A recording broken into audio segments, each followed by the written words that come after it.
¿Vale? Pues entonces, hoy nos toca hablar del tercio superior. Yo quería hacer una antesala un poquito con la parte de reología, que es bastante importante.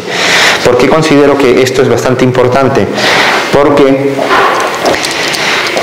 nosotros tenemos que, si tenemos mayor información, vamos a tomar mejores decisiones. Y cuando digo que tenemos mayor información, es que muchas veces cuando en la consulta nos visitan la parte comercial de los laboratorios, lo que ocurre es que se aprenden muchas cosas de memoria a nivel de nombres químicos, físico-químicos, y uno cuando está comenzando no entiende muchas cosas, porque te dicen, no, mira el peso molecular, este tiene G', este tiene tal. Entonces uno se queda escuchándolo y si no tiene mucha información, nos dejamos llevar por lo que ellos están refiriendo, pero no sabemos si es verdad, no es verdad, no sé qué tengo que comprar, por qué tengo que comprar este producto o no tengo que comprar este producto. Entonces, si nosotros sabemos un poquito qué es los datos más principales, o sea, la reología es una parte que estudia tanto la parte de elasticidad, viscosidad, el flujo de los productos, de los elementos, pero hay conceptos muy básicos y hay que tenerlos muy claros, ¿no? O sea, cuando hablamos, oye, ¿qué diferencia entre un ácido hialurónico reticulado y no reticulado?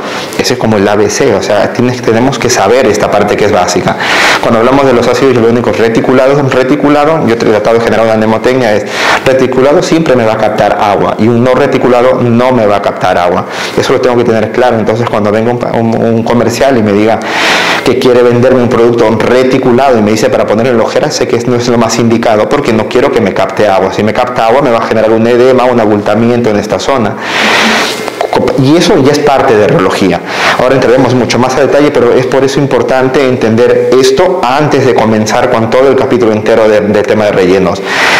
La reología va a influenciar no solamente en el ácido hialurónico, sino en los estimuladores de colágeno, en otros tipos de rellenos dérmicos, como pueden ser también los rellenos de grasa, influye en todo en general. Entonces, si uno conoce y tiene bastante claro estos conceptos, luego cuando vengan a visitarnos diferentes casas comerciales, sabremos entender y no nos dejaremos engañar ni convencer, porque siempre las tácticas de marketing de poder venderte son bastante desarrolladas, y a veces cuando comenzamos cometemos fallos en, vale, sí, no me dijo, me recomendó tal producto, entonces ya hago mi primera compra y tengo pues muchos rellenos que de repente no me van a servir para lo que yo necesito.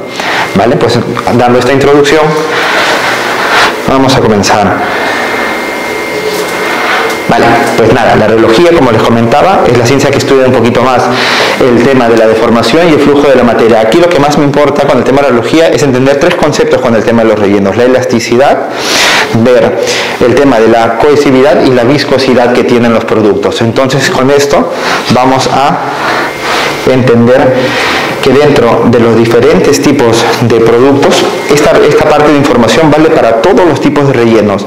Cuando hablamos del tema de la G', estamos hablando de las propiedades elásticas. Cuando escuchemos, oye, este producto o este ácido hialurónico tiene una alta G', estamos hablando de la elasticidad del producto.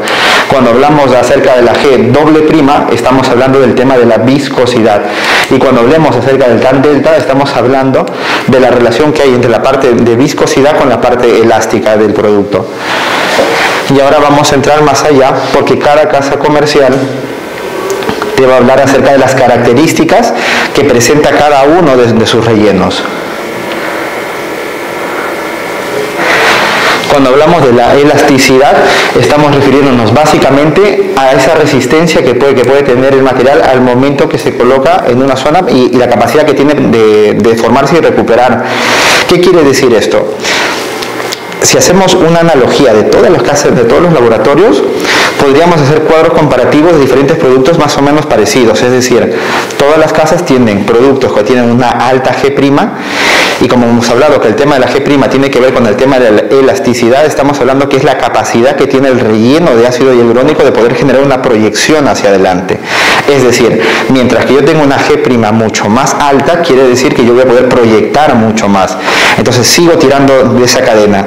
Como me dice que la G' me va a dar esa capacidad de generar proyección, estoy hablando de voluminización. Entonces yo necesito trabajar con productos de relleno que tengan una G' alta cuando yo quiero recuperar un volumen. Y si quiero recuperar un volumen, tengo que irme a un plano más profundo.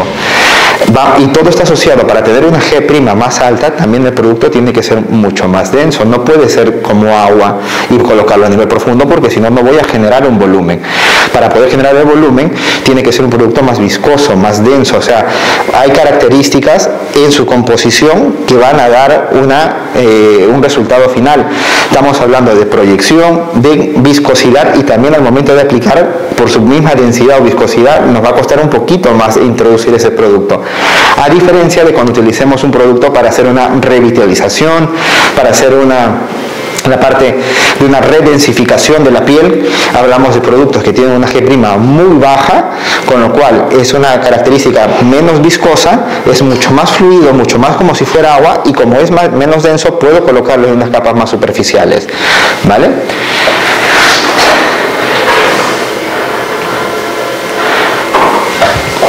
Esto es lo que ya estaba comentándoles acerca del módulo, aparte de la G'. Hablamos cuando tiene una G' baja, estamos hablando en la parte de inyecciones dérmicas superficiales. Cuando tiene una G' media, pues a nivel de dermis media, y luego ya cuando ya tenemos una G' más profunda, o más alta, perdón, vamos a colocar a nivel de periósteo o a nivel más profundo. Para hablar acerca de la viscosidad podemos diferenciar dos elementos, ¿no? O es más fluido, es más parecido como el agua, o es más denso como si fuera un gel, como si fuera la parte de miel, o sea, y eso está relacionado a que si es más fluido, puedo colocarlo en un plano más superficial, porque se va a reabsorber y se va a reacomodar o se va a mantener en esa zona sin darme mayor problema. Pero si es más denso, tengo que comenzar a valorar de colocarlo en un plano mucho más intermedio. Esta parte ya hemos hablado ahora acerca de la G', y este es un dato importante y que puede ser una pregunta de examen. Siempre la G' es directamente proporcional a la G'. Eso por la explicación que les he dado anteriormente. Lógicamente, si yo tengo una G' más alta, quiere decir que mi producto es mucho más denso. Entonces, si es mucho más denso, quiere decir que es más viscoso. Mientras las dos G', mientras más altas son, más profundo se colocan, y mientras menos denso, menos viscoso es, o menos G' menor tiene, pues lo colocamos en un plano más superficial. Por eso es que es directamente proporcional. La viscosidad y la fuerza de destrucción. En este punto es importante también darnos cuenta que cuando las características del producto sean más densos, vamos a necesitar de repente usar una cánula de un mayor calibre o una aguja de un mayor calibre. ¿Por qué? Porque si no voy a tener mucha dificultad al momento de poder inyectar. Esa fuerza que yo aplico en la jeringa para poder inyectar se llama fuerza de destrucción. Fuerza de destrucción quiere decir la fuerza que yo tengo que ejercer sobre la jeringa para que el producto que está dentro pueda salir de él. Para poder disminuir esta fuerza de destrucción va a depender mucho con qué lo estoy aplicando. Si lo hago con una cánula de 25, por más denso que sea, me va a fluir. Pero si lo intento hacer con una cánula de 29 o de 30, pues me va a costar, voy a sentir mayor resistencia. Exactamente igual me va a pasar con el tema de las agujas. ¿Y esto por qué es importante? Porque nos puede ocurrir que si yo tengo un producto que es muy denso y lo quiero colocar con una aguja 30G que es muy finita, por más fuerza que haga, me va a costar, y dependiendo de la casa comercial o del laboratorio, la jeringa con la que esté trabajando, la parte del conector puede salirse disparado por la presión o la fuerza que estás ejerciendo. Recordemos que cuando hablamos de las jeringas, no son iguales en todas las casas comerciales. Hay jeringas en las cuales la parte final de la jeringa es parte de la misma jeringa, con lo cual por más fuerza que hagas, no va a salir disparado. Pero hay jeringas que tienen superpuesto el conector, y esa jeringa que tiene superpuesto, si tú ejerces mucha presión al momento que estás trabajando, se te puede salir y todo el producto termina estando en la cara del paciente y pasas un mal rato. El paciente puede detectar, puede pensar que no lo sabes hacer, puede asociar que no has tenido las medidas preventivas del caso, y al final somos nosotros los que pasamos ese mal rato en ese momento, ¿no? Por eso, si yo tengo un producto que es muy denso, tengo que saber que lo tengo que inyectar con una aguja de un calibre mayor. una aguja de 27, por ejemplo, ¿no? No es lo mismo inyectar ácido hialurónico que inyectar hidroxiapatita cálcica. La hidroxiapatita es un producto que es tan denso que por más que cuando yo pincho con la aguja en un punto y quiero aspirar, no me va a cambiar el émulo, no me va a subir la burbujita, porque es tan denso que es como si todo esto quedara totalmente fijo. Voy a ver que voy a retroceder el plástico de la jeringa, pero el producto se me va a quedar exactamente denso. Es por eso que cuando pongamos hidroxiapatita cálcica hay que valorar si estoy entrando en un plano de periósteo o si lo estoy colocando en un plano más superficial con una cánula, porque no tengo esta capacidad que sí puedo tener con un ácido hialurónico. Con un ácido hialurónico, por más denso que sea, al momento que yo estoy aplicando, al momento que yo estoy inyectando, lo que va a ocurrir es que siempre cuando yo aspire va a subir esa burbujita de aire, pero con un estimulador de colágeno como la hidroxiapatita o el Elancé u otros que hay en el mercado, no vamos a ver esta característica.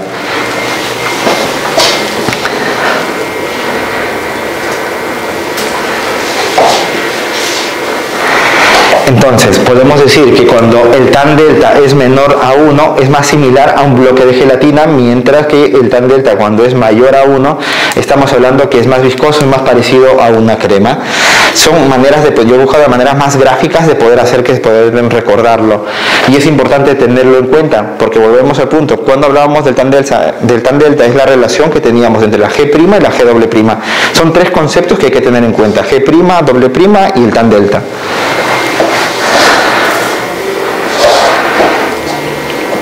Eso ya lo he explicado: viscosidad, elasticidad.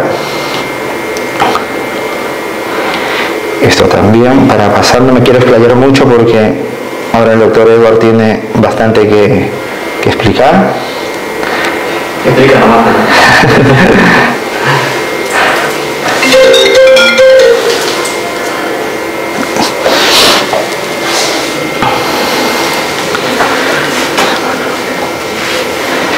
Vale.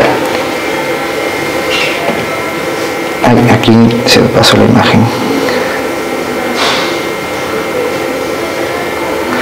Cuando hablamos de la cohesividad es la capacidad que tiene de poder mantener unidas las moléculas en sí. Entonces, ¿qué vamos a ver con la parte de reología aquí, que es importante? Muchas casas comerciales han desarrollado una gama de productos muy básicos y una gama de productos más premium. Pero para hacer este producto más premium, también esa tecnología que han desarrollado, pues le ponen un nombre, y comercialmente ese producto, cuando nosotros comenzamos a trabajar, tienen costos distintos porque tienen características distintas. Entonces hay productos más básicos que cumplen ciertas funciones y productos más premium que tienen otras características. Y aquí podemos hacer comparaciones. Por ejemplo, ¿no? Hay laboratorios que tienen una tecnología, por ejemplo, como el tema Nasha, que tiene una composición de que sus moléculas tienen otro tipo de características, un gel mucho más cohesivo, un gel que va a durar un poquito más, que se reabsorbe de una manera más lenta, como también podemos hablar de otra tecnología, de otro laboratorio que tiene su desarrollado el tema Vicross. El tema Vicross es otra tecnología mucho más avanzada, pero que nos permite tener unas características de la molécula que estamos aplicando para que nos dure un poco más. Su reología es totalmente distinta, es un producto mucho más, sus moléculas están mucho más unidas y nos permite ver ciertas características que con la gama básica a veces nos cuesta ver un poco más, ¿no? Como resultado.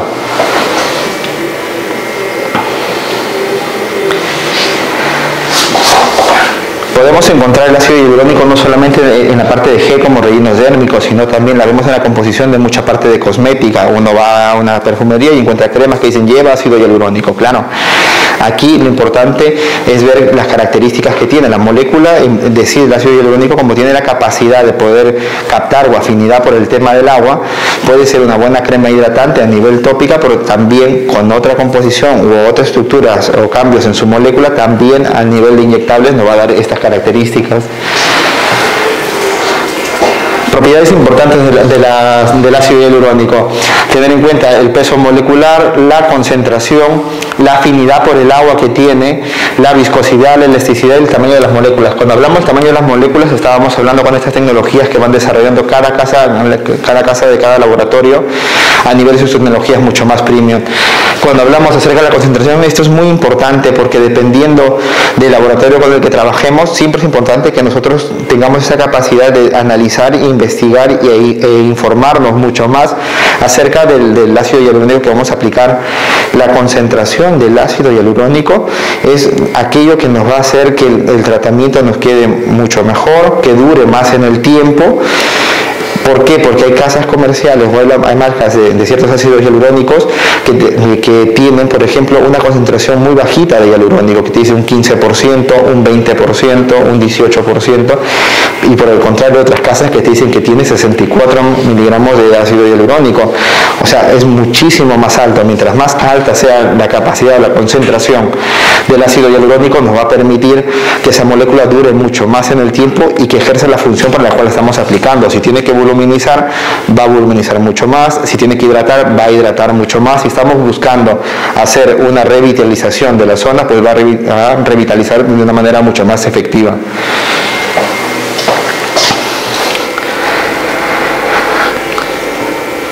Esto lo he comentado ya con el tema de la aguja y la jeringa, eso también lo hemos hablado.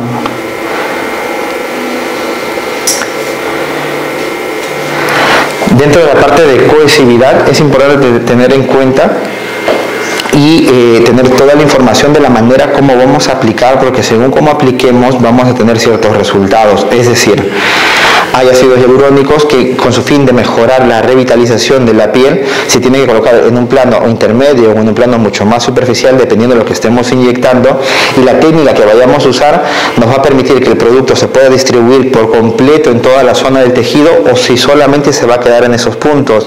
Va a depender también, porque es importante tener este dato presente, porque por ejemplo si vamos a trabajar en la zona del cuello y queremos generar un punto de firmeza, de repente tengo que trabajar mucho más en mi triángulo posterior del cuello generando ese punto de tracción que simplemente agregándole peso con el ácido hialurónico que esté trabajando en la parte central. Entonces, si por ejemplo, siguiendo con el ejemplo del cuello, yo quiero generar un punto de firmeza, tengo que ir a trabajar un poquito en el plano del triángulo posterior del cuello para generar ese punto de firmeza y solamente buscar hidratación en esta zona. Si yo pongo un ácido hialurónico que tiene una G' mucho más alta o estoy buscando simplemente rellenar las líneas, puedo generar por consecuencia de que la captación por afinidad por el agua me genere mayor peso y no me termine de quitar estas líneas horizontales, el famoso collar de Venus que tienen los pacientes. Entonces es importante siempre de analizar qué producto vamos a colocar, cómo lo vamos a colocar, por qué estoy decidiendo poner este producto en esta zona para poder obtener un buen resultado al momento que hagamos nuestros tratamientos.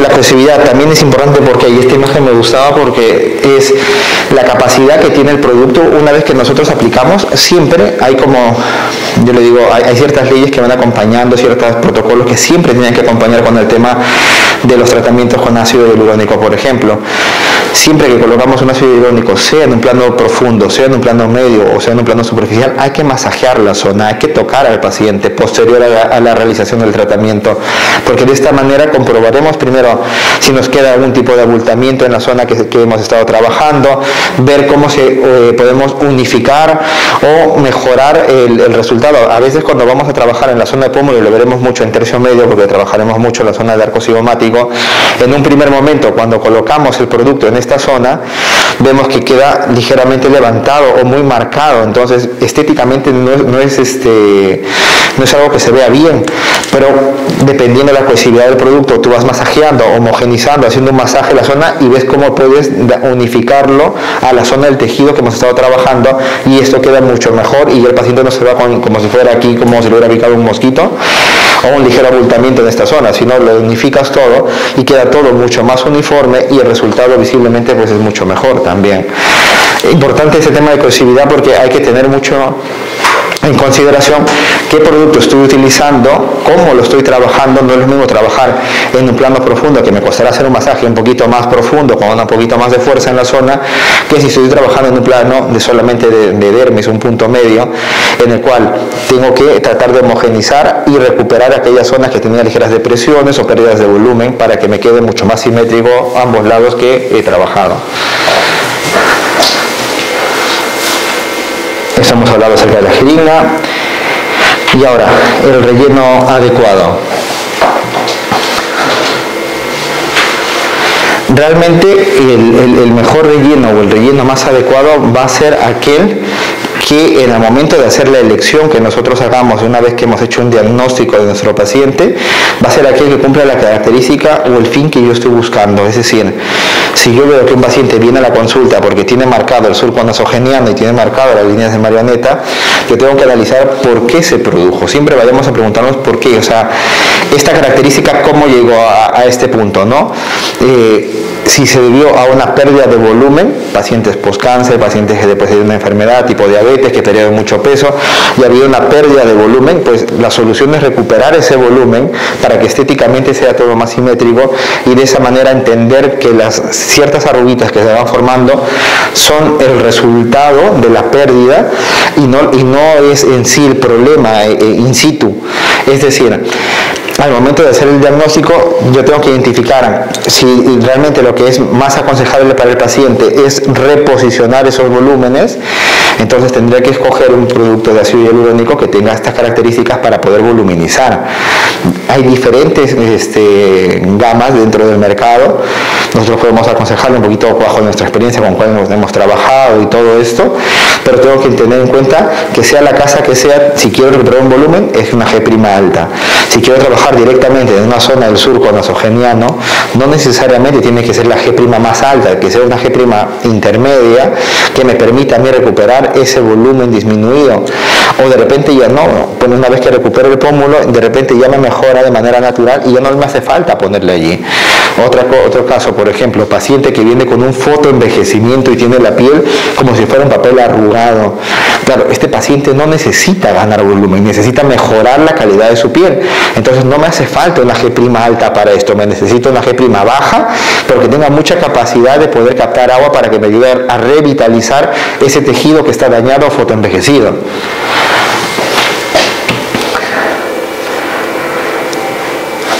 Como en este caso, o sea, aquí por ejemplo, cuando vemos esta imagen, vemos un paciente ya de edad, pero que no solamente, aquí se ve evidencia pérdida de volumen, se ve también un fotoenvejecimiento en la zona de mejillas. Entonces, esto de aquí es importante tenerlo en cuenta porque esto va a ser directamente relacionado con el producto que voy a utilizar para poder trabajar.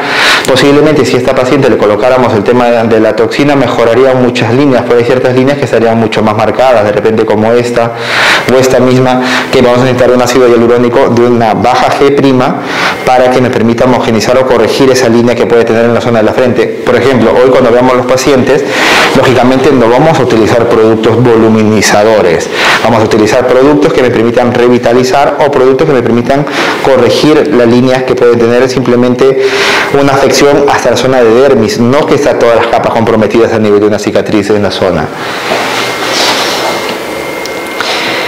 Y eso es todo por el tema de radiología. Bueno, les presento un poquito al doctor Eduardo Serrano, porque es la primera clase que da aquí con nosotros en Valencia. Él está nos acompañando más ya en Murcia. El doctor Eduardo Serrano es médico estético, ya lleva más de 10 años ejerciendo como médico estético. Es un médico bastante reconocido, tiene bastantes clínicas. El doctor Eduardo ya tiene como 6 clínicas. El doctor algo debe hacer bien allí y es un médico referente. Sabe muchísimo acerca del tema del rejuvenecimiento facial, entonces aprovechemos que lo tenemos hoy también aquí con nosotros para poder preguntarle muchas más dudas que tengamos, que querramos resolver. Y una de las zonas que más domina pues el doctor es la parte del tercio superior en todo el rejuvenecimiento facial, pero acá tiene un punto más destacado. Entonces, con toda confianza los dejo ya con el doctor Eduardo, ¿verdad? Entonces ahora vamos a comenzar un poco con la parte teórica. Es cierto que indudablemente es necesario la parte teórica porque si no pues entramos de cero, ¿no? Y vamos a comenzar un poquito con la parte dividiendo zonas, ¿no?, del rostro. Primeramente vamos a dividir en 3 zonas, ¿de acuerdo? Tercio superior, tercio medio y tercio inferior. ¿Me puedes decir un poquito los límites? Tercio superior, por ejemplo, ¿cómo crees que son los límites del tercio superior?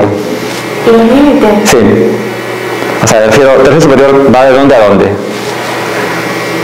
¿Puedes hablar? A ver, yo te... La parte de los músculos era el procerus, o sea, el orbicular también, y también el nasal, pero lo que pasa es que nosotros los límites en tal cual no es que no los clasificamos tal cual, entonces... Bueno, a partir de ahora yo les recomendaría clasificar si tercio superior, tercio medio e inferior. Tercio superior más que nada va pues, desde la coronilla hasta la parte de la glabela, ¿de acuerdo? Que es lo que vamos a tocar el día de hoy.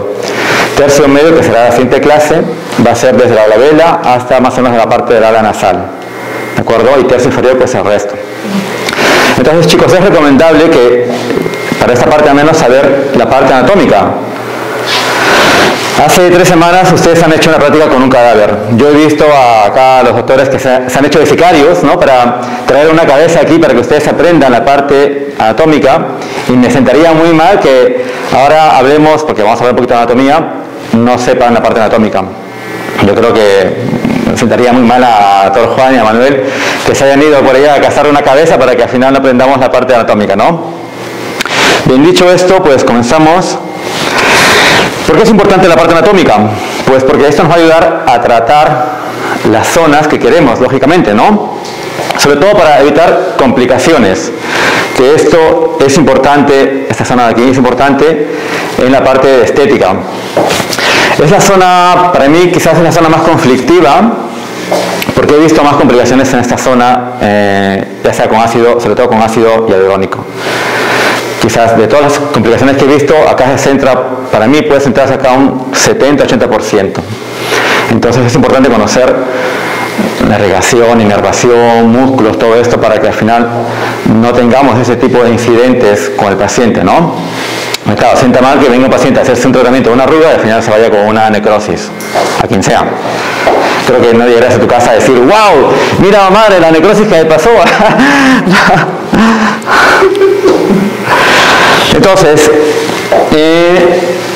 vamos a dividir acá la parte del tercio superior en capas, ¿de acuerdo? La primera capa que lo están viendo es la piel.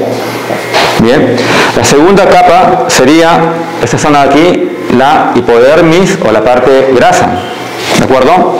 La tercera es la parte muscular, o bueno, es más, ¿no? Y aquí sería el compartimento profundo y la parte ósea. Sobre todo en la parte del tercio superior, en el compartimento profundo hay varias estructuras.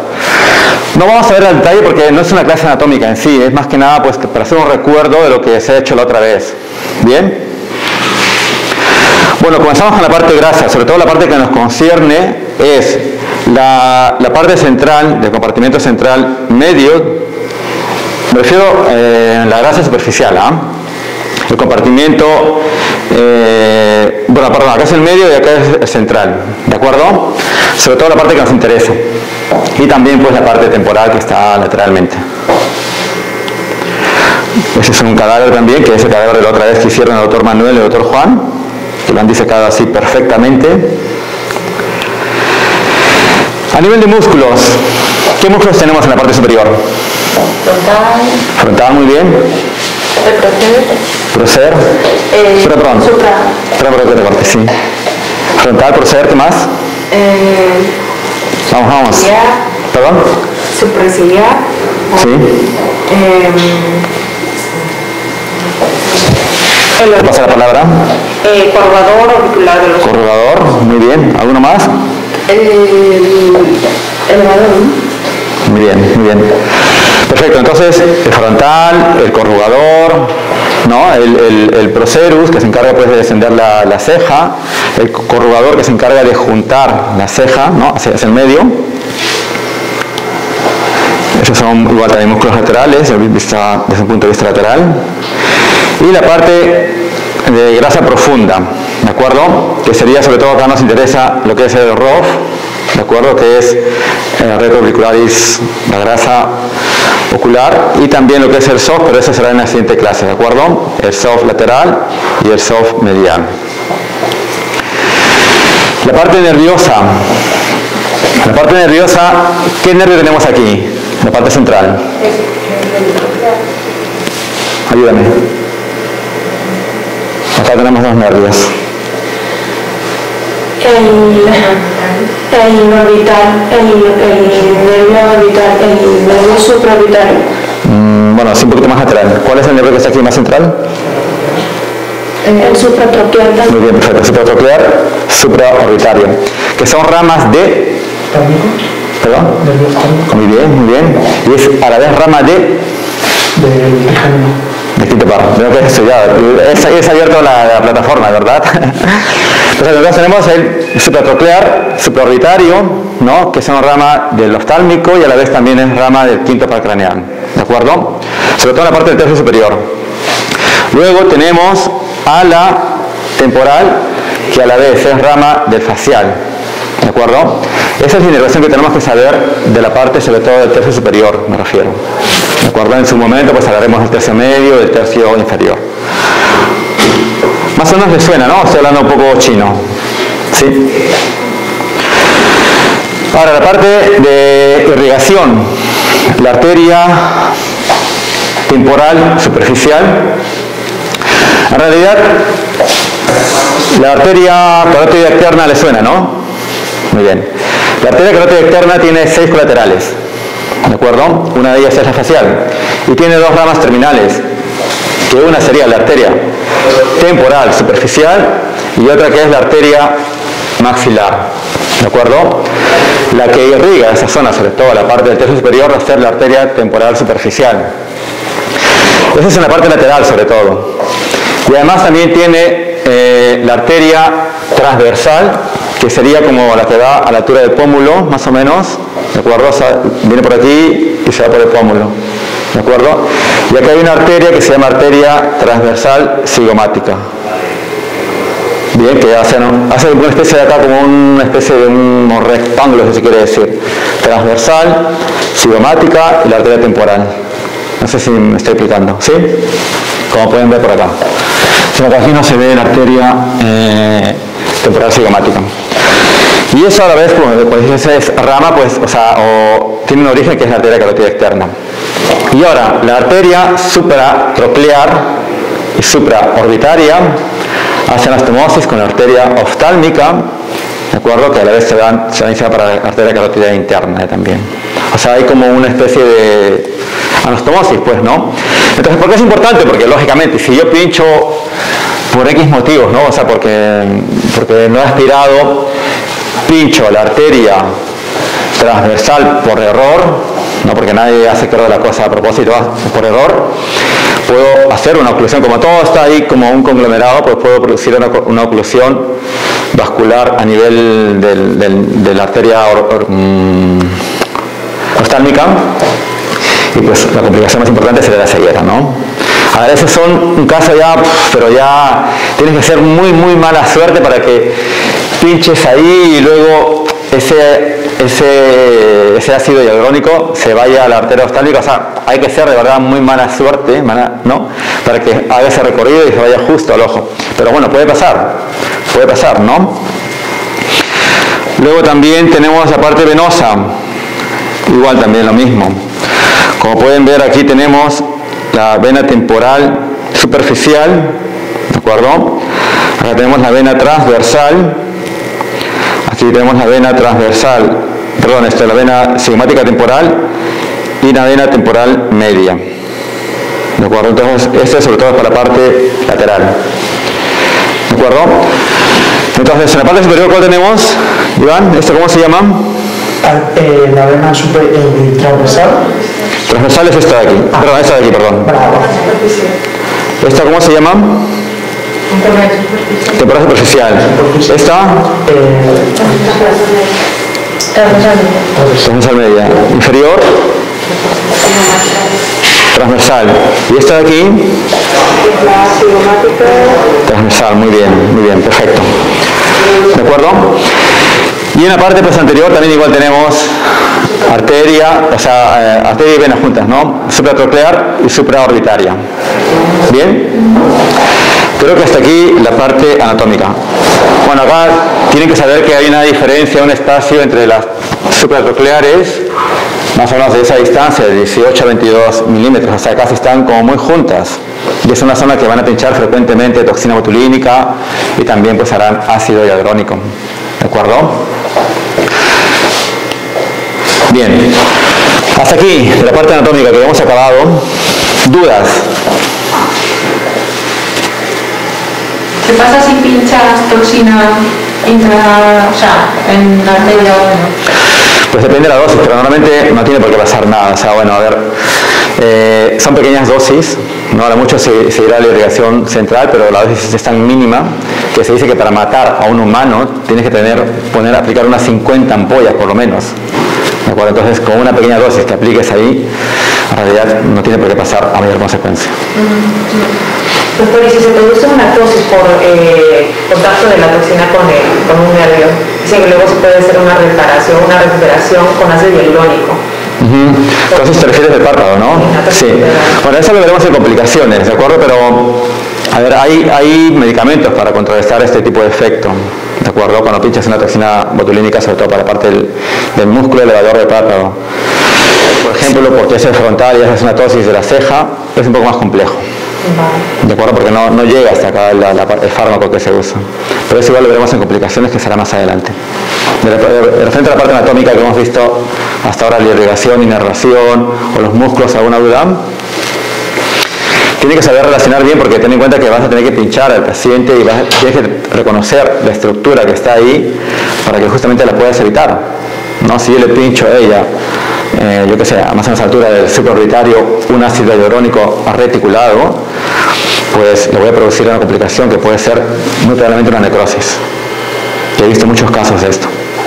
Bien, entonces siempre es importante cuando apliques una inyección, trata de aspirar. A veces nos confundimos y nos emocionamos, pero también pasa a mí, pincho y pues, o sea, ya estoy ahí, meto, ¿no? Pero pues es importante aspirar. Bueno, ahora vamos a dividir entonces la parte superior en la parte de la frente. Bien, la parte del entrecejo. Hola, buenos días. La parte temporal y la parte de la ceja. Para aclarar un poquito tu pregunta, doctora, cuando hablamos un poquito de la tosis palpebral que puede generar el tema de la toxina, recordemos un poquito, lo veremos cuando desarrollemos el tema de toxina propiamente, es que la toxina lo que hace es interrumpir la comunicación que hay entre la fibra muscular y la parte nerviosa. Entonces, no por aplicar de repente toxina sobre la zona del nervio va a generar algún tipo de problema. La toxina simplemente interrumpe la comunicación a nivel neuromuscular. Es decir, si yo tengo una tosis palpebral, no es porque afectado el nervio, es porque interrumpí la comunicación, y entonces al interrumpir la comunicación, ese músculo ya no está ejerciendo la función que tenía que hacer. El músculo elevador del párpado, su función es elevar el párpado. Si yo interrumpo esa comunicación, lógicamente se va a caer por esa falta o esa interrupción en los neuroreceptores que ya no lo dejan que haga la función que tiene que realizar. A nivel de poder repararlo con el tema del ácido hialurónico, habría que analizar cuál es el elemento para poder recuperarlo. Si sabremos recuperarlo, voluminizar y tratar de levantar la ceja para que poder disminuir esa tosis, es una alternativa. Pero yo creo que lo más adecuado sería ponerle el antídoto que tiene la toxina, o sea, se le puede poner su antagonista y tener el efecto contrario en lugar de aumentarle el tema del volumen propiamente, ¿no? Era claro que me quedé pensando un poco en esta pregunta de este tipo, pero lo veremos ya en las comunicaciones, así que no, está bien. Y también dicen que lateral, el músculo frontal, lateral a la línea perpendicular, que se debe inyectar, eso lo digo. Es correcto, siempre se tiene que dejar acá se formaría como un triángulo, ¿no? O sea, si seguimos la parte del reborde óseo haciendo una línea hacia la parte de donde está la ceja, entonces de ese lado hacia la parte externa se recomienda no tocar. ¿Por qué? Porque ¿cuál es la función del músculo frontal? Tirar hacia arriba. Si tú relajas esto, puede dar la sensación de pesadez y cae la cola de la ceja. Además, que si bloqueas toda la parte del músculo a nivel frontal, no va a haber movilidad de esa ceja. Nos buscamos en los pacientes y decimos, quiero que el sea muy natural, no quiero perder la expresión. ¿Y qué cosa es la expresión a nivel facial, a nivel de la parte de los ojos? Es que la paciente tenga la capacidad de sorprenderse, pueda mover la cola de las cejas, pueda enfadarse, pueda gesticular y la cola de las cejas tenga el movimiento todavía. Para que tenga el movimiento, ahí no teníamos un lugar en el cual no aplicamos nada de toxina, que era libre. Al quedar libre, esas fibras musculares van a seguir haciendo su efecto de tirar o hacer el músculo hacia de arriba, ¿no? Entonces, pero eso ya lo veremos un poquito más cuando vamos a la parte de toxina. Y es importante tenerlo en cuenta, por eso es importantísimo a nivel facial tener en cuenta las funciones que cumple cada músculo, qué músculo me deprime y qué músculo me levanta en la parte de la estructura. Entonces así podemos obtener mejores resultados al momento de hacer el tratamiento. Perdón. Vale, muy bien. Puede pasar aquí, por favor. A nivel de polímeros, Centioprimax, por ejemplo, la Faval también, que suelen ser el antagonista del tema de la toxina. Pero repito, eso lo veremos cuando hagamos toxina, el módulo de toxina. Primero hay que aprender a pinchar la toxina y luego ya veremos las complicaciones, ¿no? ¿Estás cómodo? Porque te veas un poquito... ¿Sí? No, está bien, está bien. Me dijeron que venías de viaje. Si quieres, ponte aquí, ¿ah? Como gustes.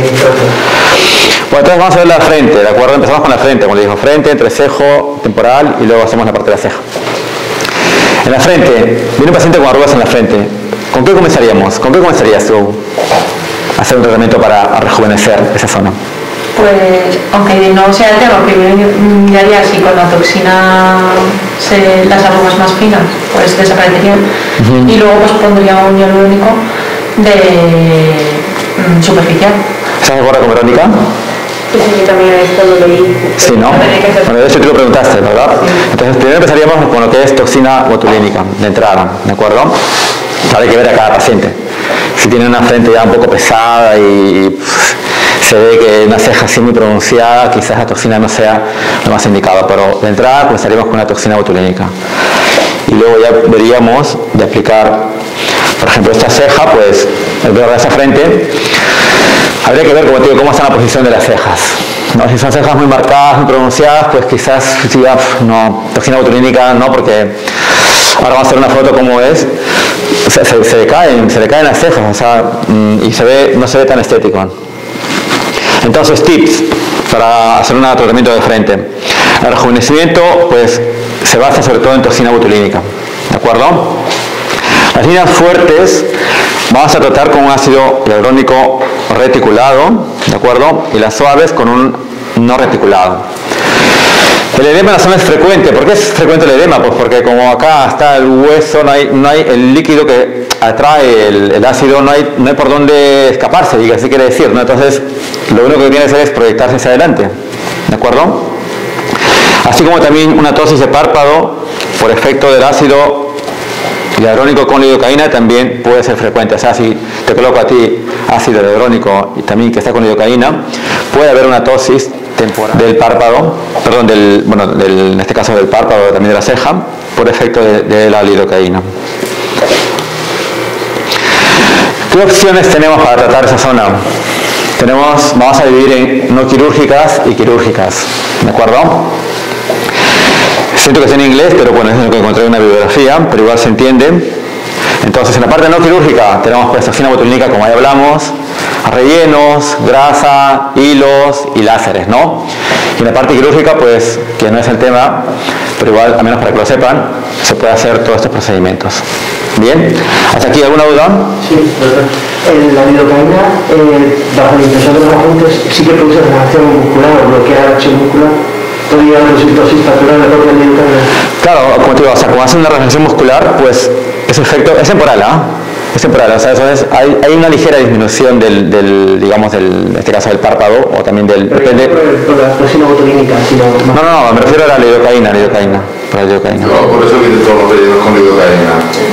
Ya más en la bibliografía encontré muchos de los rellenos con lidocaína y en mi experiencia daban mucha inflamación a los pacientes. Entonces salieron de aquí porque los quité todos. Y después me fui a la bibliografía americana, que son los mejores, y encontré los efectos inflamatorios de la lidocaína en los ácidos hialurónicos reticulados. Entonces cuando vienen los comerciales te dicen si tienen gama con lidocaína. Sin lidocaína, 100 euros, por ejemplo. Y con lidocaína 120. Pues nada, te quedas con la lidocaína. Bueno, aparte, a mí me dio muy malas experiencias lo que fueron inflamaciones. ¿Sabes? Lo que fueron inflamaciones. Entonces, al paciente le molesta es un marketing que se han hecho las casas comerciales. Luego, científicamente, están todos los estudios que echan por abajo los ácidos hialurónicos con lidocaína. Claro, por ejemplo, en el caso del doctor aplica sí, ¿no? Yo, por ejemplo, trabajo con lidocaína en algunos casos, ¿no? Sobre todo la parte de pómulo, la parte de mandíbula, frente, quizás evito, puede ser, pero más en la parte de acá, pues con lidocaína. Ahora, como te digo, o sea, no hay, acá, lo que quiero que aprendan es experiencia de cada uno, porque no hay una, o sea, cada médico, cada uno tiene ramas diferentes, entiendo, y aunque tú seas de familia, también seas de familia, el tratamiento de fiebre lo va a tratar diferente, quizás no va a ser siempre paracetamol, quizás va a ser compresas frías, quizás va a ser, yo qué sé, hay miles de opciones. Entonces ustedes también con su práctica misma irán viendo cuál es el mejor sistema o cómo se adapta mejor ustedes con cada tratamiento. Entonces, esas serían las opciones.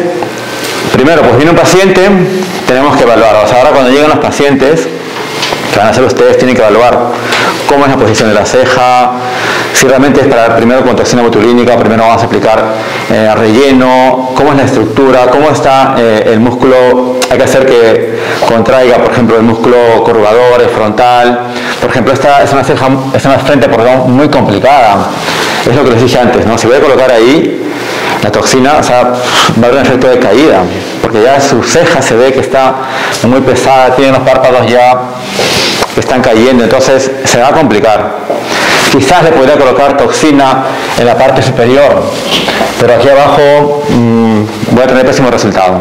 Yo evitaría a este paciente hacerle un tratamiento con toxina botulínica y sí le podría aplicar, en este caso, ácido hialurónico. ¿De acuerdo? Otros tips más, es importante, o sea, hacer fotografía. Yo tengo una mnemotecnia con mis trabajadoras, ¿no?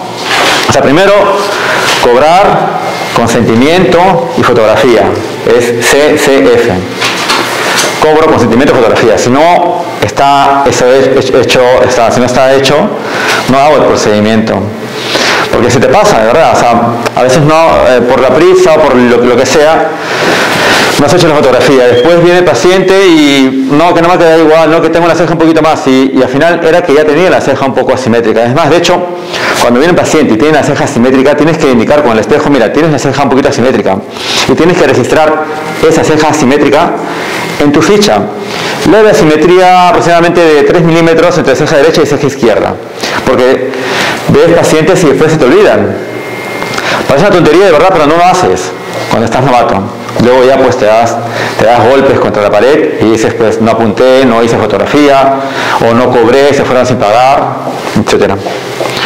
Luego también, como les dije, inyecciones en las arrugas dinámicas, sobre todo son superficiales, y en las profundas se coloca muy puntual uno más reticulado, ¿de acuerdo? Sitios de inyección, pues eso es, como le digo, es un poquito opcional porque depende de dónde esté la arruga, ¿no? A veces he colocado de pacientes que, sobre todo los de origen oriental, que tienen la frente así un poco como medio hundida. Vieron, ¿no? Los que son de China, por ejemplo, y quieren un poco redondear la frente. Entonces se coloca un producto de relleno para tratar de que esté esto más, con más protuberante, más hacia adelante. ¿De acuerdo? Se coloca en esta zona de aquí en la concavidad. Cuidados efectos secundarios que va a pasar, digamos, con pacientes que apliquemos aquí. Como les dije, es normal el edema, y cuando hay edema hay como una congestión de los vasos. ¿No? Por este caso, como ven, se congestiona el supratroclear, ¿no? Porque como está obstruido, pues lógicamente no encuentran paso. Y esto que, como les digo, esto he visto muchos casos, ¿ah? ¿Y esto? Sí. Pero tenía la duda, porque los vasos supratrocleares y el supraorbital, ¿no?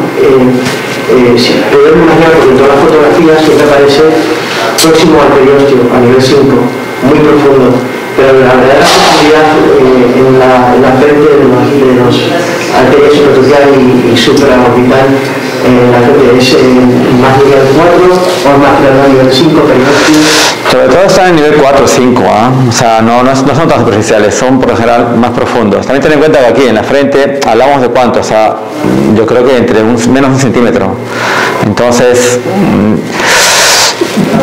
yo te recomendaría pinchar, como te digo, muy superficial, con un ácido muy blandito, una G muy baja, ¿de acuerdo? Para evitar complicaciones como... Bueno, tampoco no es una complicación anterior, ¿eh? O sea, es algo frecuente, como te digo. Porque igual que, aunque pongas una pequeña cantidad, es muy frecuente el edema, es frecuente. Y tampoco esto me llamaría como una complicación como tal, porque o sea, le deja un tiempo, va a pasar quizás en un día, 2 días. Y no se hace nada, ¿no? A ver, siempre después de aplicar masaje, ¿de acuerdo? Calor, yo recomendaría más frío, ¿ah? Sí. Digo, pero si hay ese que de energía pequeña para si hay una oclusión más clara. Bueno, si hay una oclusión, yo más bien pondría hialuronidasa. Directamente. Claro. Pero con una gel que no es muy fuerte, o sea, una gel más blandito, es muy difícil que haya una oclusión. Y además también, por ejemplo, bueno, acá daría masaje, y también para reposo también es importante que cuando descanse con un par de almohadas, digamos, ¿no? ¿Quién aquí no ha llorado una noche? Pues cuando te despiertas, ¿cómo están los ojos? Hinchados, ¿verdad? Y eso que no te has puesto ácido hialurónico. Acá también lo mismo. Entonces, si encima está inflamado o hay una captación mayor de líquido, y encima duermes horizontal, pues muy probablemente va a estar hinchado. ¿De acuerdo? Entonces hay que recomendar al paciente que duerma con un par de almohadas para que no tenga ese efecto. Y si pasa, como le digo, no pasa nada. O sea, aquí yo agregaría siempre, así como la hemotenes decía el doctor, ¿no? El CCFO, yo siempre les diría, recordemos, todo producto de relleno tiene que ser masajeado inmediatamente, tienes que tocar lo que haces. Porque en ese primer momento es importantísimo, vas a poder identificar tú realmente si has pillado un vaso o no has pillado un vaso, porque puede pasar en la frente como puede pasar en los labios, con la zona que tú vayas a pinchar o vayas a trabajar. Si ves cambios de coloración, ves textura, ves calor, ves los signos de inflamación, lo que siempre hablamos, pues lógicamente te permite actuar. El problema es no actuar de manera inmediata.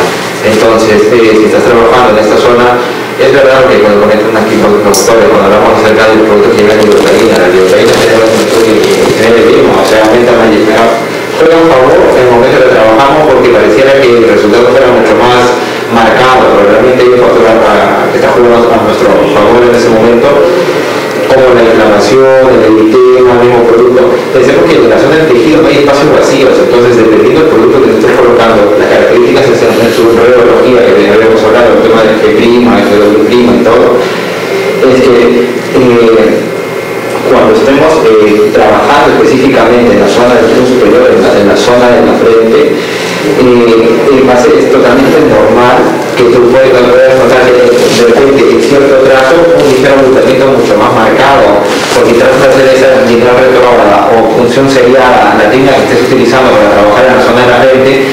Y si tú ves que automáticamente la inflamación o esa pequeña montañita que se está formando al momento que estás aplicando, pues masajea inmediatamente para poder homogenizar. Si ves que te comienza a costar, si ves cambios de correlación, pues ya comenzamos a pensar que puede tener un tipo de problema a nivel vascular.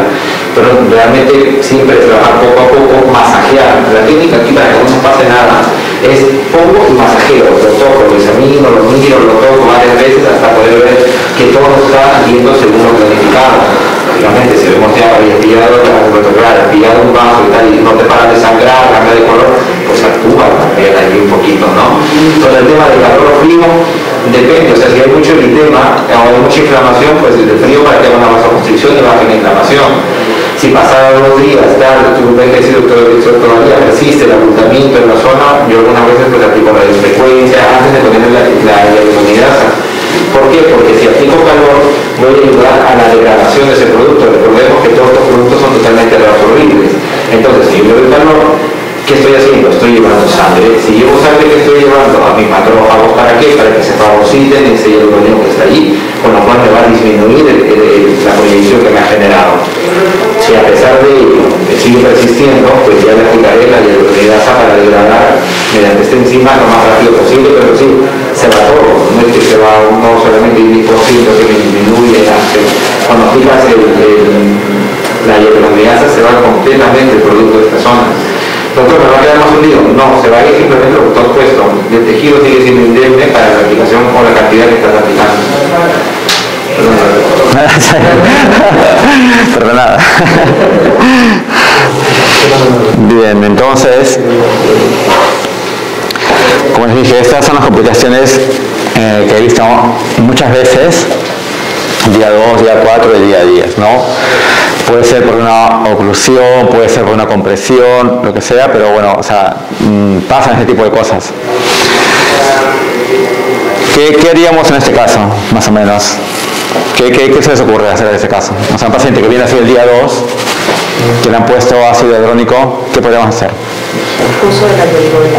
Exacto, muy bien. Un tratamiento tópico antibiótico para evitar una infección y refrigerador. También se le puede aplicar antibiótico para evitar infecciones, ¿de acuerdo? A ver, hay que evaluarlo, lógicamente. Este paciente hay que hacer control frecuentemente y hay que incluso llamarle por teléfono cada día, ¿sabes?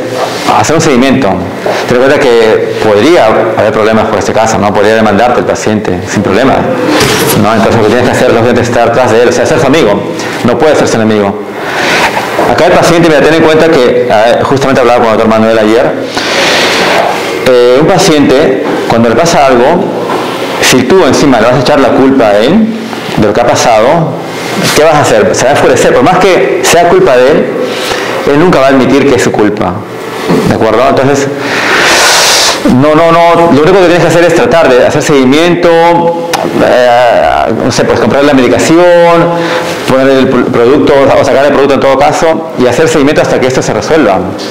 Si te vuelves enemigo de él, o sea, va a llamar a toda su gente, va a avisar a sus amistades, te va a hacer mala fama, entonces no te conviene, de verdad. No te conviene, por ahorrarte unos euros, lo que sea, no te conviene. Entonces trata de ser su amigo, de estar a su lado, sentarte, escucharlo, llamarlo. Claro, tendrás que perder tiempo, lógicamente, pero pues son cosas de la estética, ¿no? Una pregunta, es que leí unos apuntes que, por ejemplo, en algún punto, también podría haber por efecto venoso, no tan solo por inyección en las venas, pero también por compresión en las venas. También. El filas son las venas.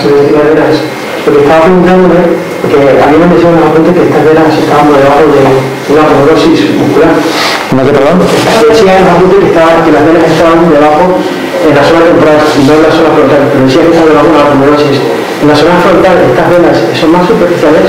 ¿A qué nivel más o menos están? ¿Están a nivel 2, a nivel subcutáneo? ¿O están por debajo del músculo? A ver, depende, si son pequeñas pues estarán más superficiales, pero como digo, es que el límite de acá en la frente, estamos, como te vuelvo a repetir, estamos hablando de un límite, meter una aguja y decir, ¿sabes qué? Mira, estoy acá a nivel 2, nivel 3 exactamente, es muy complicado, ¿ah? O sea, yo por lo general trato de, como te digo, cortarlo justo subdérmico, o sea, yo qué sé, quizás unos 2-3 milímetros centro y luego hago tangencial, ¿no? ¿Quieres contarme algo? Entonces, pero cada vez es muy complicado porque está ahí, o sea, ¿qué distancia tienes a cada hueso? Quizás en el caso de ella, como es más delgada, yo qué sé, quizás sea 5 milímetros, 6 milímetros, o sea, es muy complicado. Oye, ¿qué nivel estoy? Estoy acá, con que metas y aspires, pues ya metes, ¿no? En muchos artículos dicen que se debe evitar la gravedad por la compresión venosa en esa zona.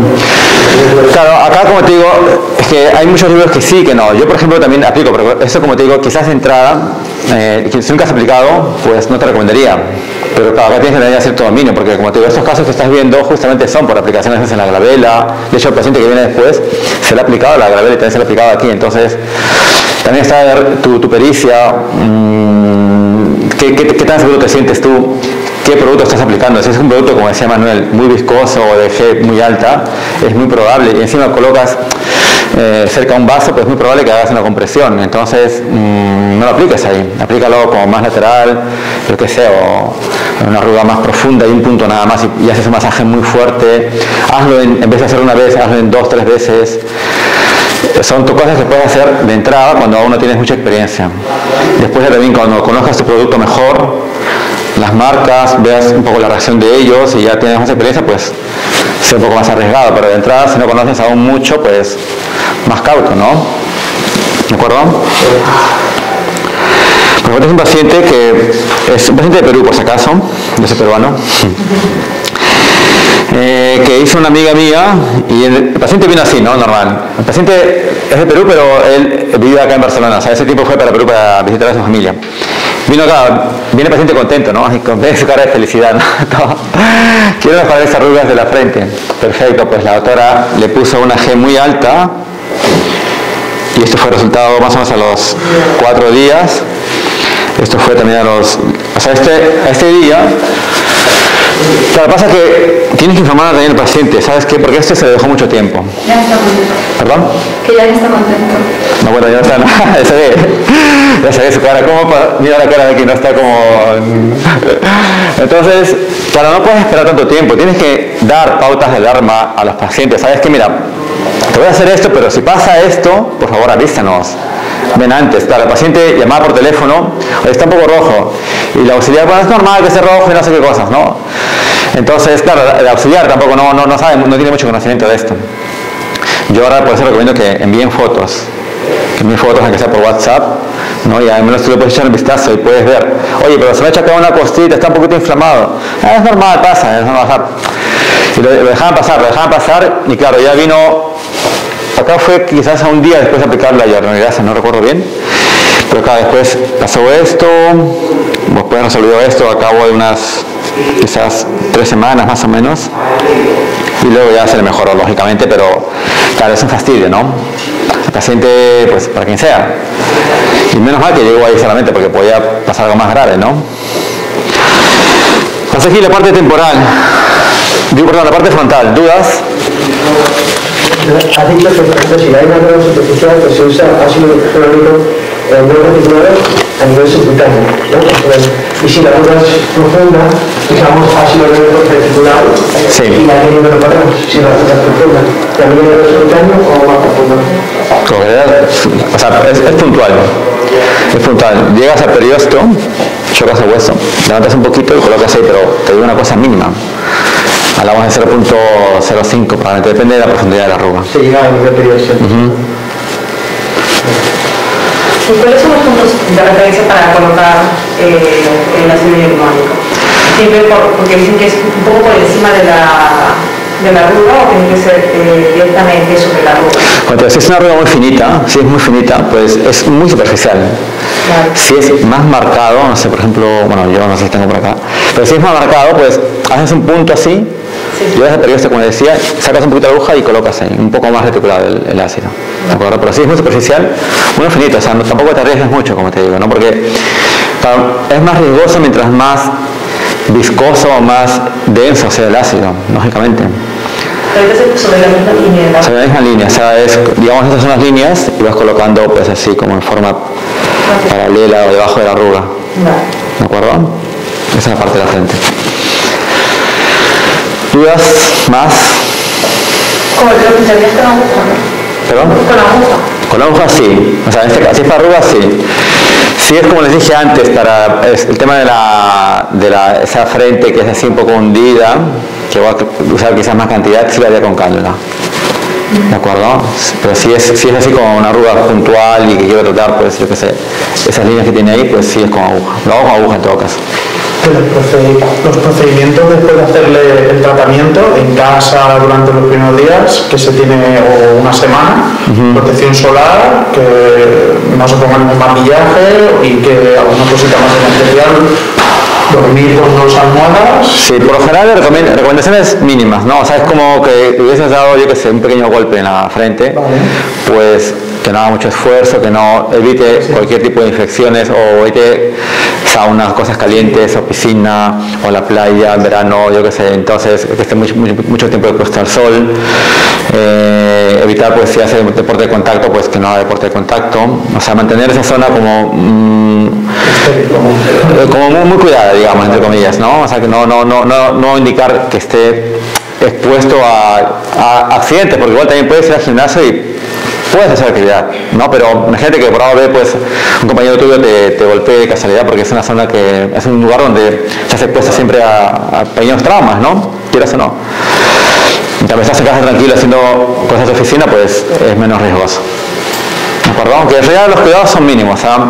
Con protección, o sea, masaje, protección y cuidados de no hacer sobreesfuerzos. ¿De acuerdo? Y pasamos a la parte de... no sé qué tiempo me queda. Es que los 2 primeros pacientes llegan a las 12. Haz una pausa porque te quedará un minuto máximo. Sí, se acabó en 20. La parte temporal entonces.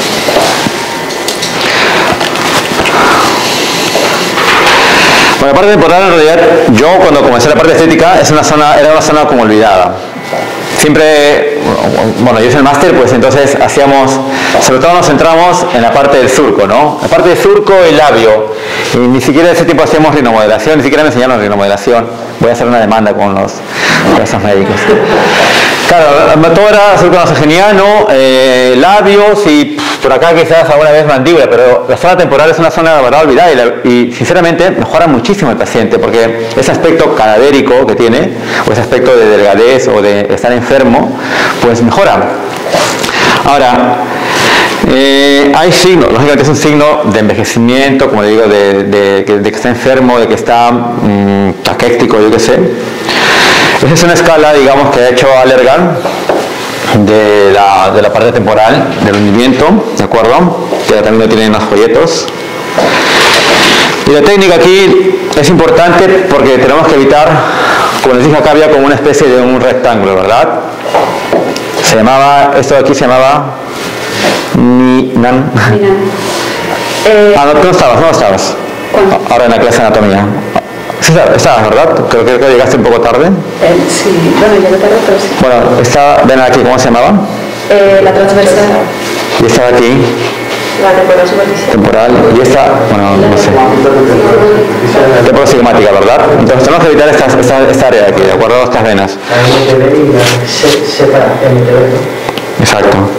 Entonces la técnica de inyección, acá hay un gráfico que está mucho mejor. La realidad es sencilla. Se puede hacer con cánula o con aguja primeramente.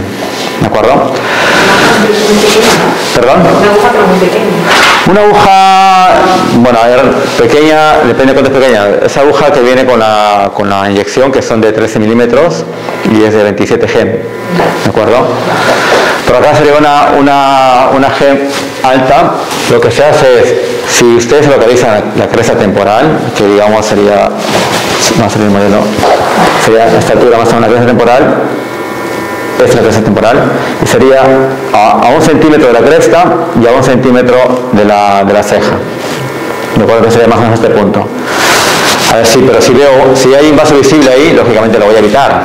No voy a estar ahí, que por más que sea es un punto de referencia, pero igual tengo que, como hay mucha irrigación por ahí, pues tendré que evitar si veo un vaso.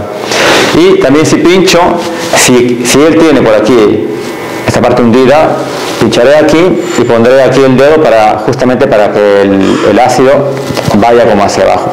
Esa es la técnica, digamos, de un punto. ¿De acuerdo? También se puede hacer, como les dije, con cánula, pero sería con una G menos, no tan fuerte, una G media, no fuerte. Entonces también sería, digamos, entrar por aquí, ya no sería a nivel de periósteo, ¿eh? Sería como a nivel subdérmico y hacer como una especie de abanico. ¿De acuerdo? Yo particularmente prefiero la G' muy fuerte. Primero porque es un punto y además porque esa técnica de abanico me deja aquí, a veces me puede dejar como irregularidades. O sea, cuando haces así como abanico, acá me crea como ciertos relieves, ciertas ondas. En cambio, cuando hago un punto y pongo ahí todo el producto, lógicamente primero aspiro, como siempre, y luego voy aplicando despacio. Es una zona que molesta un poco, duele. ¿De acuerdo? Entonces, una vez que he acabado, pues lo único que hago es masajear el ácido para que se distribuya en forma homogénea. ¿De acuerdo? Acá está el ejemplo de cómo sería a nivel con un punto, que sería esto de aquí. Y acá sería especie de cánula, ¿no? Una especie de abanico. Y por eso a mí particularmente me produce ciertas irregularidades. Por más que haga un masaje fuerte, puede crear cierta irregularidad. Complicaciones, pues, pueden ser leves a más severas, ¿no? Las leves, pues, van a ser, como les dije, dolor. Es una zona que molesta un poco. Incluso cuando mastica, cuando come el paciente, pues, al momento de mover, como está el músculo temporal ahí, pues, le molesta. Y también dolor de cabeza, inflamación. Y las más severas, pues, lógicamente van a ser las ya relativas a la obstrucción o a la compresión de los vasos de la zona. Y lo último ya sería, como les dije, la ceguera, ¿no? Pero ya tienes que ser muy mala suerte para que pase esto. Entonces acá está lo que les comenté, la vena temporal media, hay que tratar de evitar esos vasos, o la arteria temporal superficial. ¿De acuerdo? Igual un poco lo recalcando la parte anterior. Bueno, la parte de la vela. Preguntas de temporal. ¿Más o menos queda claro?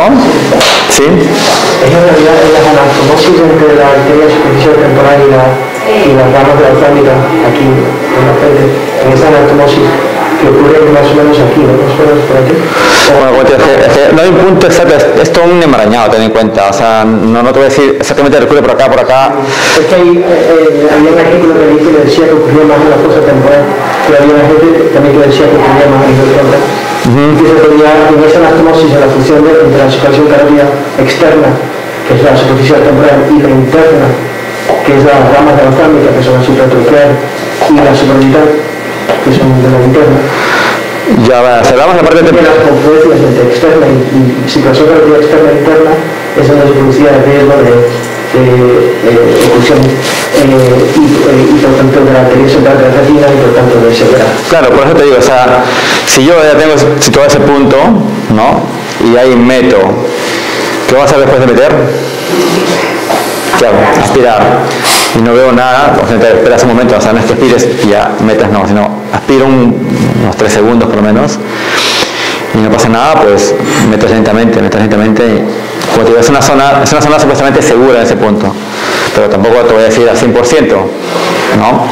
Y ya en la parte de complicaciones vamos a ver qué vamos a hacer si es que por A o B pues le he pinchado un vaso o le he comprimido, lo que sea, pero como te digo, es que acá es un embarañado, no te puedo decir con seguridad ese punto seguro al 100%, eso no existe en medicina. La fosa temporal. Dicen incluso que había leído otro tipo que decía que tenían 10 niveles en las de 5. Claro, que hay niveles, es que la parte pero claro, es que todos son tan finos, ¿no? Pero si sabes cómo te identificar un poco irregular los vasos, tienes precaución. Yo te digo, si no, pues si tienes miedo, haces con cánula. Si tienes tanto miedo en realidad, empiezas con cero fisiológico. Aunque le pinches un vaso no va a pasar nada con cero fisiológico, ¿no? O sea, pero anímate, de verdad, porque es una zona de verdad que se ve muy bien. Mejora muchísimo, sobre todo en personas que tienen ese aspecto caquéctico, ¿no? O que están muy delgadas, han pasado una enfermedad tipo HIV o diabetes, incluso, yo qué sé. Entonces mejora mucho la zona y es una zona muy agradecida. ¿De acuerdo? Vamos a la parte de la vela. Bueno, pues acá otra vez realmente es importante los vasos, ¿no? Tenemos la supratroqueal y la supraorbitaria, acompañados de sus respectivos nervios. ¿De acuerdo? Entonces, es lo que hablamos un poquito antes, ¿no? Esta paciente, por ejemplo, se le ha aplicado, como pueden ver, la frente se le aplicó la toxina botulínica y la ceja, como pueden ver, no, acá tenía la frente arrugada, se le aplicó toxina porque está la frente lisa y se produjo ese efecto, digamos, de como un ceño así fruncido en forma transversal, porque cayó la parte de la frente. Y lo ideal hubiese sido tratar esa zona de aquí, por ejemplo, con ácido hialurónico y la frente, perdón, la vela también. Entonces acá es importante, como les dije, tratar o reconocer las estructuras vasculares. ¿Qué es lo que hago aquí? Pues coloco, creo que acá hay una, exacto. La técnica para esto es, buenos días. Hola, buenos días. En la parte del surco también, de esa misma manera, aplicar como en la parte de la frente, ¿de acuerdo? Justo debajo de la arruga con una G, siempre aspirando, siempre aspirando, con una G que no sea tan fuerte, ¿de acuerdo? Hay diferentes marcas. Yo por lo general uso acá uno que puede ser, por ejemplo, para un relleno de labios, por ejemplo, puede ser, que sea muy suavecito, o que sea una acción tipo también relleno de ojeras también, puedo aplicar aquí, pero que sea muy superficial.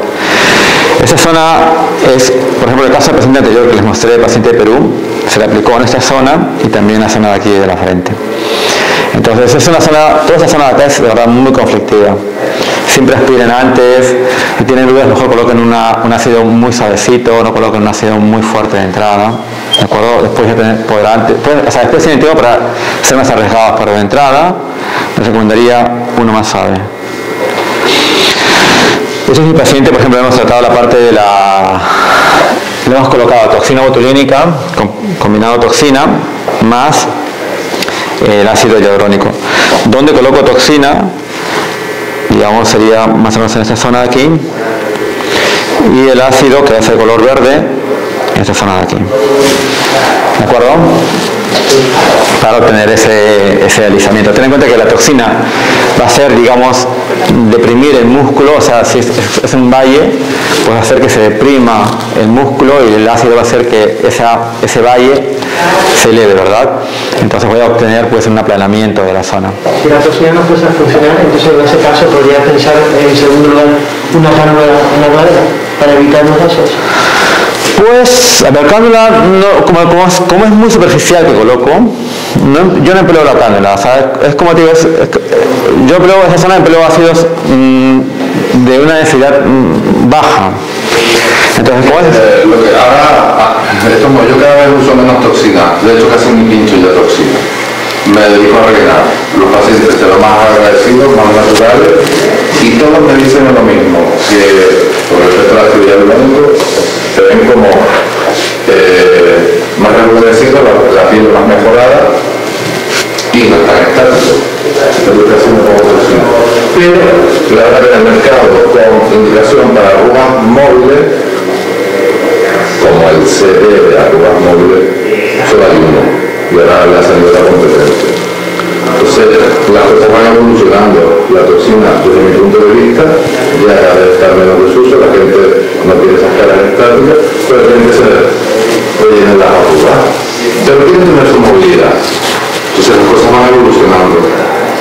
Y como los otros compañeros cada vez usan menos toxina y más relleno, porque tenemos ahora lo que se llama relleno para arrugas móviles, que son esas. Entonces, esto no es matemática, esto es un arte. Yo siempre afilo en esta zona. Aquí no, aquí ya es tu destreza. La destreza la haces viendo la arruga, y si es muy profunda, o más profunda, y si es muy pequeñita o muy superficial. Entonces, no, aquí no hay matemática. Aquí no hay matemática. No las hay. Entonces, yo creo que me quedan 6 toxinas ahí. Y ahí se quedará posible alguna que son, o alguno que es dependiente de lo que de la toxina, como digo yo. Pero no, las cosas van evolucionando porque van saliendo cada vez mejores productos. Yo ahora uso sobre todo mucho los estimuladores, porque les gusta el efecto retensado que tiene, les gusta cómo les queda la piel, entonces me voy adaptando también a las necesidades del paciente y a las tecnologías. Por eso cuando veo un comercial le doy mucha caña con la G prima, porque el otro día me vino a comercial y me dijo: no es que te dejan producto en la frente, que es que el prima tiene tu producto, no es el del labio, y ya, y como pone una cosa de labio enfrente. No, porque el doctor está muy bien, la invité a irse porque no tenía ni idea de tecnología. ¿Entiendes? Entonces, nuestra arma para defendernos y saber es la reología. Sin reología no podemos comprar productos, no podemos utilizar las farmacéuticas, no podemos. Si ellos ven que tenemos un buen control de reología y de los procesos moleculares que estamos poniendo, ahí ya tenemos que contar. Eso digo que yo cada vez menos toxina y más relleno de agua finales. La cosa es que dura más, la toxina se va nada, es como agua. Lo que llamamos agua dinámica más. Esa es mi experiencia y en el campo que yo estoy ahora. Bueno, avanzamos. Después me vas a decir que ya acabó mi tiempo y... No, todavía no. Igual también una complicación de la que es la parte del entrecejo, de la vela. Lo mismo también, pues en este caso, tratamiento, pues... ¿Has tenido alguna complicación así tú alguna vez? Así exactamente no.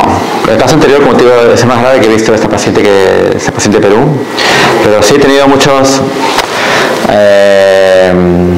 sobre todo inflamaciones, ¿de acuerdo? Esas son inflamaciones, hematomas que duran más tiempo.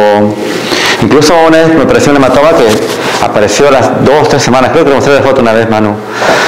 Una paciente que había aplicado aquí en entrecejo, y a las 2 o 3 semanas se le había hecho un hematoma. Y la verdad nunca supe bien a qué se dio. O también el caso de una doctora en Murcia, que creo que me ha aplicado ácido en la nariz hace como 4 meses, ¿no, Manu? Se aplicaron ácido hace 4 meses, y 3-4 meses, y ahora está como un poco más inflamado, ¿no? O sea, pero después de un tiempo prudente, o sea, pasan 3 meses y se le inflama ahora. Son cosas que no sabes muy bien cuál es o sea, ¿por qué ha pasado esto? No es lo normal, no es habitual que pase esto. ¿Pero te puede pasar? Pero te puede pasar, claro. Pero en esos casos la casa farmacéutica ahí estaría. También hay que averiguar o sea, otro tipo de enfermedades más concomitantes que tenga la paciente. Puede ser que tenga, yo que sé, comenzando un lupus, o yo que sé, o no sabía tampoco ella. Porque claro, después de 3 meses que aparezca, o 2 meses. Después de 3 meses la casa farmacéutica se lava las manos, la casa farmacéutica te lo va a hacer al momento, a los 15 días, cuando tiene alguna complicación, y le han mandado el reporte, y han mirado el brote, lo han analizado, lo han llamado al médico. Está tomando un biológico, por ejemplo, para estimular el sistema inmunitario. No, creo que sepa no. Pero igual, claro, la casa se desliga, pero el paciente no se desliga, el paciente va a estar atrás tuyo. ¿No? Tener muy en cuenta también si el producto que has utilizado tiene la indicación en ficha técnica para esa zona que tú has tratado. Si no, ya. Tú eres Sandra, ¿no? Sí. Ah, que no te reconocía por la máscara. Yo decía, como habla así con tanta soltura, ¿no? Pensé que era el asistente de Juan, y dije, bueno, Juan, que bien se lo monta Juan aquí. No, realmente con el tema de los hialurónicos es un tema bastante delicado, porque, y tanto con hialurónico como con el tema de toxina, ¿no? Porque a veces cuando personalmente he tenido algún paciente que la toxina ha durado muy poco, tuve que comunicar con el laboratorio para poder informar acerca del caso, pero si ellos no tienen ningún tipo de información acerca de que en el transcurso de algún lote ha venido con algún tipo de falla, dirán que es un tema pues, que puede ocurrir, que es un porcentaje bajo y que prácticamente se le quitan y que tú lo resuelvas como mejor puedas, ¿no? Y el tema de la ficha técnica, como decía Sandra, es fundamental porque, como hablamos cuando hicimos el tema de anatomía, los médicos hacemos muchas cosas porque vemos buenos resultados, pero la ficha técnica no dice. ¿Se acuerdan que hablamos de la toxina, para el tema del bruxismo, pero no dice que para el bruxismo, para pinchar en macetero, tampoco te dice que para pinchar en el peligroso, pero lo hacemos. Igual como el ácido hialurónico, no tiene indicación para hacer el tema directamente a nivel de rinomodelación o a nivel de gravedad, o sea, en ese punto el laboratorio lo primero que hace es lavarse un poco las manos, ¿no? Se dice, bueno, dile un producto para que se lo aplique, donde nosotros describimos que tiene que aplicarlo. Si usted se lo pone de una manera u otra manera y en zona donde no está escrita, pues asume usted la responsabilidad. Tomateis, como dicen los catalanes, ¿no? Bien, seguimos entonces. La parte de cejas. Quizás esta parte sí lo van a tocar menos, pero igual. Entonces, es un área, pues, como dije acá, que no es un área para novatos, digamos, ¿no? Esa zona de aquí. ¿Por qué? Porque hay muchos vasos, puedes tener una complicación de que se caiga, si es una ceja pesada, pues de que caiga más la ceja. Entonces, yo les recomendaría primero aprender a pinchar otras partes más, yo que sea el temporal o la parte de la frente o incluso el entrecejo, y esto ya sería como una última opción. De hecho, tampoco no es frecuente, para mí no es frecuente en la práctica mejorar ese hundimiento. Ahora vamos a ver para qué casos está indicado mejorar ese hundimiento en los pacientes, porque no hay mucha afluencia de pacientes de ese tipo. Entonces, la técnica es más o menos así, ¿no? Hacer como una especie de abanico ahí. Ayer hablábamos con el doctor Juan, me decía con cánula, con aguja. Yo lo hago con aguja, ¿ya? Pero lo hago muy superficial, porque justamente los vasos están más profundos, ¿de acuerdo? Entonces lo hago con una aguja y con un ácido que sea con una gem. Yo en este caso uso Redensity 2, que es para ojeras, no sé si lo escucharon o no. No, aquí de casa farmacéutica. Bueno, no hablo entonces de nada, ¿no?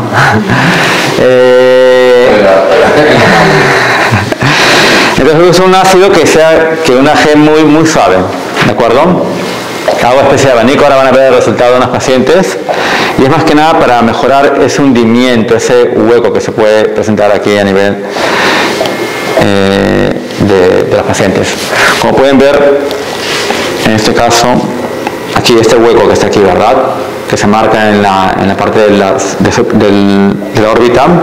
Entonces hacemos un pequeño relleno aquí, siempre sin sobrepasar el borde orbitario, o sea, el borde orbitario es un límite, digamos. ¿Lo ponemos por encima del músculo orbicular? Sí, o sea, lo más superficial que puedas. ¿De acuerdo?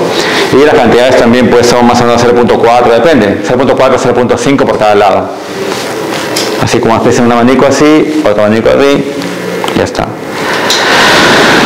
Lógicamente, ¿qué candidato es? Este paciente jamás le pondría, porque ya tiene este para hacer una blefaroplastía, ¿no? Y encima se le voy a poner acá el ácido hialurónico, pues el efecto va a ser nefasto.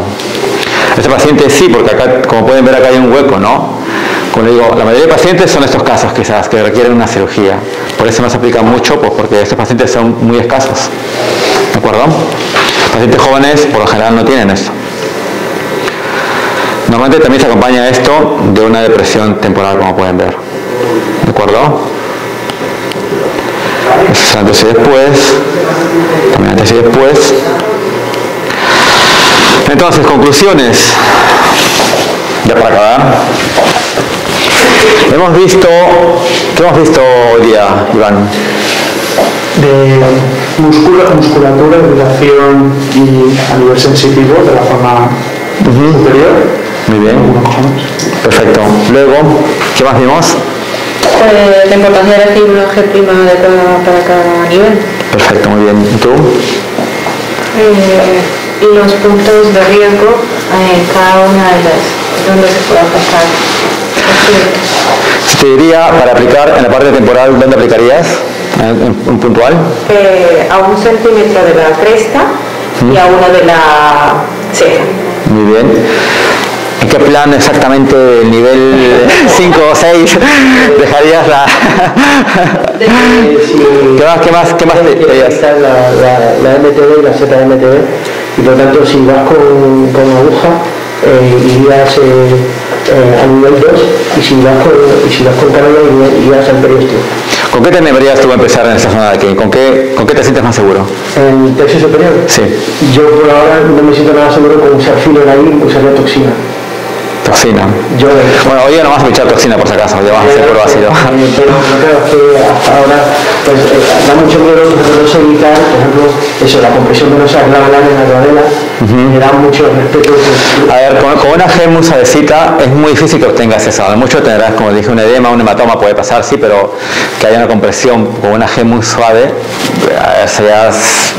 Si no, o sea, colocas 0.1, haces un masaje fuerte, no tiene por qué pasarte. 0.1 me refiero a la cantidad, ¿no? Entonces, se usa superficial y reticulación baja, y los más baja. Exacto. Y no es en ese caso, ¿no? ¿Perdón? Ahora vamos, o sea, uno fuerte no vamos a aplicar hoy día, ¿verdad? No, vamos a usar uno para jugar móviles, para jugar dinámica. Con eso es muy difícil que hagas una oclusión o muy difícil. Es algo que dejes ahí 5 litros, pues ya puede ser, pero con una jeringa... ¿Perdón? ¿Tú con qué te vas hoy día? ¿Con qué aprendiste? ¿Qué crees que has aprendido? ¿Qué te ha servido?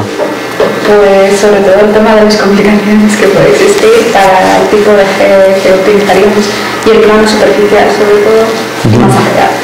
Muy bien. ¿Tú? Lo mismo, que también tenemos que aprender a solucionar las complicaciones de los pacientes y que son nuestros amigos, por lo tanto que eso, básicamente. Es importante saber acá la anatomía, como les dije. Aparte de la viscosidad del ácido, también tienes que saber tratar complicaciones. No solamente es colocar bien, sino también tratar complicaciones. No sé cuál sea vuestra experiencia, pero yo, las áreas que más complicaciones he visto es justamente la parte del tercio superior. Bueno, el labio, pues hematoma, pero nada más, ¿no? Pero aparte de aquí he visto más casos de oclusiones, de necrosis. ¿Segura no he visto? Bueno, yo personalmente no he visto, no sé si ustedes han visto, ¿no? Sí, pero las complicaciones es porque no han usado el ácido hialurónico correcto. No han elegido el producto correcto, no por la técnica, sino por no elección del producto correcto. Y otra cosa, cuando venía al máster, ¿no? No saber una posición. Por no abrir el portal del máster de que... No poner uno de mandíbula de arriba. Bueno, claro. Bueno, chicos, hasta aquí. Espero que les haya servido. Ya haremos una parte práctica. No sé si tienen alguna duda más, algo que quieran comentarme antes que acabemos la parte teórica. ¿No? ¿Saben cómo voy contento, no? Si yo tengo que usar una cámara a nivel de negocio en la fosa temporal, ¿el ángulo de entrada cuál sería? ¿Cuál sería el ángulo de entrada? Primero lo que haces es, anestesias la zona con un poquito de lidocaína, una gotita para que entre la cánula. Haces una pequeña entrada con una aguja de 21G. Entras con la cánula, pues yo que sé, unos 2-3 milímetros, y luego, entras así en forma perpendicular, más o menos. Inclinas 2-3 milímetros, entras 2-3 milímetros y luego giras, y automáticamente la cánula va a entrar. Cuando estás a nivel de la parte grasa, la cánula cede sin dificultad. Pero si estás en la parte muscular ahí o estás más profundamente, como que te obstruye. Entonces tienes que encontrar tú un poco el ángulo y ir midiendo. ¿Perdón? Es que para ellos es como muy difícil de explicar, pero claro. La práctica es cuando la cánula entra como mantequilla. Sí. Muy intuitivo. No tienes que forzar ahí. O sea, no, en general, con la cánula no forzas, por lo general no forzas. Es suave. ¿De acuerdo? Entonces, volviendo a la pregunta, ¿qué me motiva a mí para que me vaya contento y satisfecho? También para ellos, ¿ah? Muy bien, pues hacemos un descanso.